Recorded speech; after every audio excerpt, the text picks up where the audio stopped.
ចឹង chlorate ហ្នឹងគឺសំខាន់វាសម្រាប់ cloud signal ដើម្បីប្រាប់ថា interface នឹងអាច send បានប្រមាណចឹង chlorate ដូចថា physical heating cosmetic 69 គីឡូចឹងយើងអាចដាក់កំណត់ chlorate នៅខាង DCE នេះគឺដាក់មក6900 3ដែរ69គីឡូព្រោះយើងកំណត់ជា bit អូខេឥឡូវយើងមើលនេះឡើងនេះចឹងខាងបើសិនជាយើង connect ពី router ទៅ router យើងធ្វើម៉េចដឹងថាខាង DCE ទៅខាង DCE យើងមើលនេះនៅក្នុង router វា port វាចែកមែនទេហើយយើងយកអាធំ connect បានអត់នេះវាកើតមែនទេអញ្ចឹងយកអានេះ connect ចូលនេះហើយអាមួយនេះគឺមកខាង G មកខាងឈ្មោះអញ្ចឹងខាងឈ្មោះ DCE មកខាង G គឺជា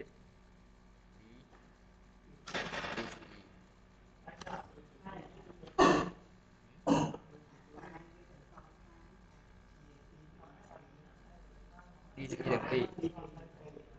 ឥឡូវយើង imagine បើសិនជា DCE ទាំងពីរឥឡូវវា connect គ្នាមកយ៉ាងឡើងអាធំនេះមកខាងឈ្មោះដល់គ្នាចូលហើយ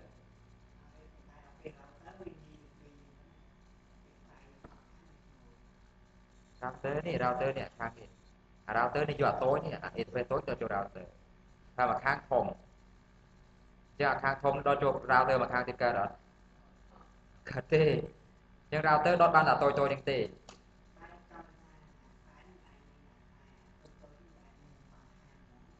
អត់ខាងហ្មង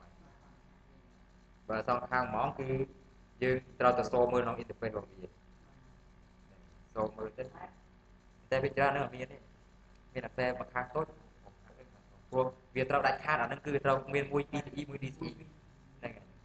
យកមានអាសេតតាមខ្ញុំឃើញអត់ដែលអានឹងអត់មានតូចអញ្ចឹងគឺយើងយើងចេះយើងទីមួយយើងដកវាដឹងថាមកខាងណា DCE ខាងណា DCE ដែរមែនទេទៅមកទៀតយើងមកខាង DCE យើងត្រូវ set clock rate ឲ្យវា set clock rate ថាតើ clock rate នេះគឺបានបើសិនអត់ set clock rate គាត់ស្គាល់អរេកុំនិយាយអាហ្នឹងឧបករណ៍ transmission ផ្សេងក្នុងហ្នឹងអានេះយើង router ទៅ router ទេ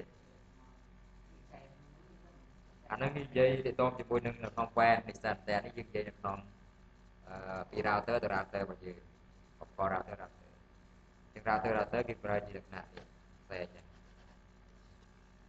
ព្រោះអាហ្នឹងនៅក្នុង ISP ហ្នឹងគឺអត់មាន DCE DTE ទេអាហ្នឹងគឺជា fiber optic សុទ្ធតែម្ដងគេថារត់មក customer គឺយើងបំលែងពី fiber មកជា E1 serial ហ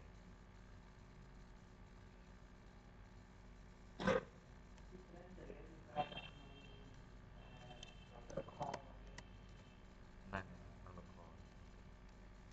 អូខេអានេះគឺជាប្រភេទខ្សែ2ម៉ែត្រ5ម៉ែត្រអូខេនេះគឺជាប្រភេទ speed ដែលយើងប្រើប្រាស់ក្នុងserial នេះគឺយើងមានបើសិនជាយើងរានជា T1 គឺយើងបាន speed 1មេរានជា E1 បាន speed 2មេរានជា E3 បាន speed 34មេរានជា T3 បាន speed 44មេអញ្ចឹង T1 តូចជាង E1 ក៏ប៉ុន្តែដល់ពេល E3 តូចជាង T1 T3 វិញឡើយនេះគឺចាត់ច្រឡំគ្នា E1 វាបាន2មេ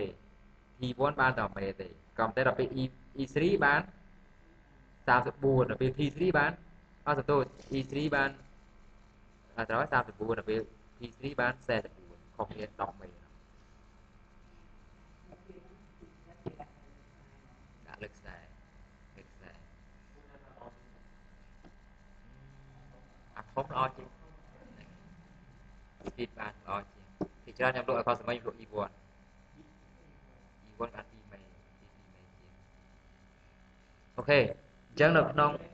បាទបញ្ជូនក្រៅពេញអស់ធំបំផុតបាន2មេអា speed យើង download យើង download គឺពេលយើងមើលនៅក្នុង DU meter របស់យើងគឺបានតែ2មេ speed យើង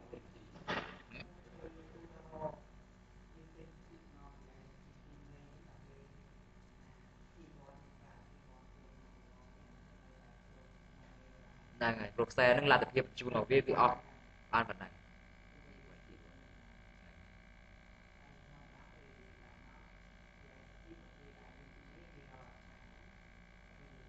អានេះគឺចំពោះគេហៅថា dedicate line គឺគេអត់កំណត់ speed ទេគឺគេដាក់ E1 គឺគេទិញឲ្យគេដាក់ពី line E1 ឲ្យយើងតែម្ដង យើងទិញ E1 ឬ T1 ចឹង speed គឺបានតាម line ហ្នឹងគឺយើងញើសជូនអត់ខំខំគឺតាមបានតាម interface តាមប្រភេទខ្សែអានេះហៅថា dedicate line ស្រួលពុតស្រួលពុតស្រួលពុតខុសពី bandwidth បើយើងនិយាយនេះគឺយើងនិយាយលើ bandwidth interface បាន bandwidth 2 MB ស្រួលពុតគឺស្រួលពុតពីច្រើនគឺនិយាយទៅលើឧទាហរណ៍ថា router របស់យើងមួយ router របស់យើងមួយ interface នេះมันមានមួយ G ទាំងអស់ក៏តែស្រួលពុតវាដល់ G វាខ្លាំងស្រួលពុតវាគឺជា back plan នៅក្នុងឧទាហរណ៍ថាចំណងនេះ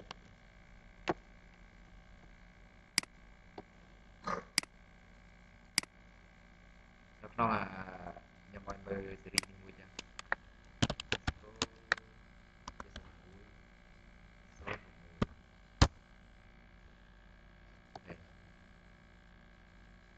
ឧបករណ៍នេះ router នេះចឹង router នេះវាមានខាតច្រើនវាមានខាត1 2 3 4 5 6វាមាន6ខាតហើយខាតខាងលើនេះគឺមាន interface 12មែនទេ interface មួយនេះគឺ 10G ជាងមួយ interface 10G ហើយមានខាតច្រើនអញ្ចឹង bandwidth interface នេះគឺ 10G ក៏ប៉ុន្តែបើគេនិយាយ throughput គឺគេនិយាយទៅដល់ band plan ខាងក្រោយនេះអាខាតខាងក្រោយនេះដើម្បី connect អាខាតមួយទាំងអស់បតខាងក្រោយដើម្បី connect ខាតទាំងអស់ចូលគ្នាអញ្ចឹង throughput វាខាងក្រោយនេះបានដល់ទៅ700G ហើយថាខាតរបស់យើងបាន support បានត្រឹមតែ 1G throughput bandwidth របស់វាក៏ប៉ុន្តែ throughput របស់ router របស់យើងទាំងមូលនេះគឺអាចរត់បានរហូតដល់ 700G អញ្ចឹង throughput គឺជា back plan speed ដើម្បី connect គ្នាឧទាហរណ៍ដូចជា switch របស់យើងswitch នេះស្រីនេះ2960វាមានខាតមាន port ច្រើនមែនទេឧទាហរណ៍ឥឡូវនេះ24 port ជាង24 port មួយ port បានប្រហែលឧទាហរណ៍សេរីនេះគឺ port បាន100 មេអញ្ចឹង100 មេអញ្ចឹងវាសួរថាតើ throughput របស់វាបានប្រហែលអញ្ចឹង throughput វាជាងការ throughput វាបានតែ 1G អញ្ចឹងទៅ 1G មានន័យថារាប់បើសិនជា port ទាំងអស់ transmit ក្នុងពេលតែមួយមកក្នុងពេលតែមួយគឺ speed របស់វាអត់បាន full 1G 100 មេទេក៏ប៉ុន្តែបើសិនជាមាន port 10 transmit ក្នុងពេលតែមួយគឺ speed វាបាន full អញ្ចឹងពេលទិញ device វាយើងមើល throughput ផង throughput គឺជា speed ដែលវា combine ទាំងអស់ចូលគ្នាតែពេល bandwidth គឺសម្រាប់ port មួយហ្នឹងហើយ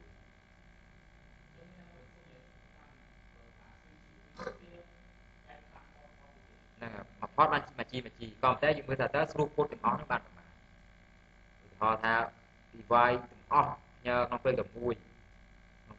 គឺมันអាចថា roll port អស់ send 1G អត់បាន 1G ទេក៏ប៉ុន្តែបើមាន port 5 port 10 send ក្នុងពេលតែមួយគឺបាន 1G ហៅថា send speed full ក៏ប៉ុន្តែពីច្រើនគឺមិនដែល send ដល់ full ទេហើយឧបករណ៍នេះគឺมันអាចពីវាមិនអាច back plan វាមិនអាចដល់ 2G ខ្លាំង 1G ពេលទិញឧបករណ៍យើងមើល throughput វាយល់ទេហ៎ throughput អាហ្នឹងគឺនិយាយនៅក្នុង throughput ហ្នឹងឯងតែថាពេល throughput តើវាពេលដែលយើង transmit ទៅវាមាន error មានប្រសិនតែយើងឧទាហរណ៍យើង transmit របស់យើងបានតា1G អញ្ចឹង throughput វាប្រហែលយើងអាចបើថាត្រឹម900 មេអូខេល្អណាតែយើងឡើងលើវា 1G មិនអញ្ចឹងអានឹងវាចាប់ដើម error ខ្លះអាចCPU យើងវា load ខ្លាំងពេកណា throughput មានន័យថាឧទាហរណ៍ throughput យើងបាន 1G អញ្ចឹងយើងធ្វើម៉េចកុំឲ្យ transmit ដល់លើ 1G អញ្ចឹងទៅវាបានហើយ